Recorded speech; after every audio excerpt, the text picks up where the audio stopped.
Ouf. Mais ça remonte beaucoup plus loin que le mariage. Hein. 20 ans. 20 ans, ouais.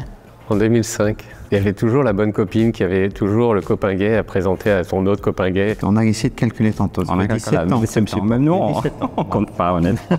C'était la première fois que je parlais avec un garçon, enfin dans un début de relation homo, j'ai envie de dire. Et ce tout premier jour, j'ai rencontré Stéphane. J'ai rencontré Sonny il y a 5 ans. Je pense aussi qu'on s'est rencontrés il y a 5 ans. Hein,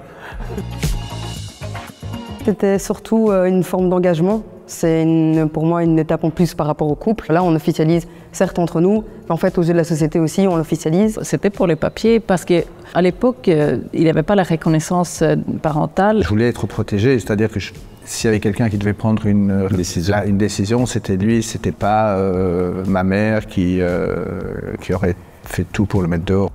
Parce que c'était juste correct. C'était « Ah ouais, c'est lui ».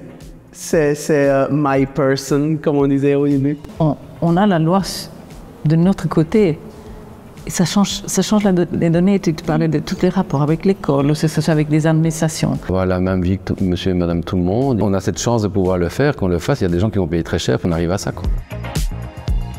Puis moi, j'étais à la fin avec mon panneau « Veux-tu m'épouser ?» Et puis elle m'a regardée, elle a fait « T'es sérieuse ?» C'est la première chose que j'ai dit. Elle m'a fait « Bah oui !» Et puis donc voilà. Mais il n'a même pas mis le genou à terre. Et il était très nerveux. Allez, il y a toujours une possibilité qu'il va dire non. Tu veux m'épouser? Tremblait. Voilà ça. Il disait « Oh, mais oui, bien sûr !»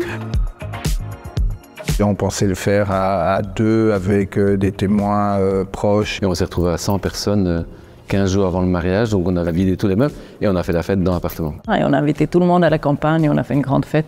Notre fils était sur les épaules d'une des marraines, je veux dire, il était là et j'étais enceinte de notre fille. Et donc voilà, il y avait un truc, ça faisait du sens. La grande fête pour le bonheur et la vie et l'amour et la famille choisie. We had a reception at the Rainbow House. For me, it was important to celebrate it in the heart of the LGBT activism in Brussels. Quand je t'ai vu descendre de chez tes parents, je fais voilà, alors que je stressais depuis 10 minutes et je fais oh, elle est en retard. On l'a fait en 2 fois en fait. Donc on a fait une première partie en Belgique et comme moi je suis italienne, on a fait la deuxième partie en Italie à 5 jours d'intervalle. Ouais.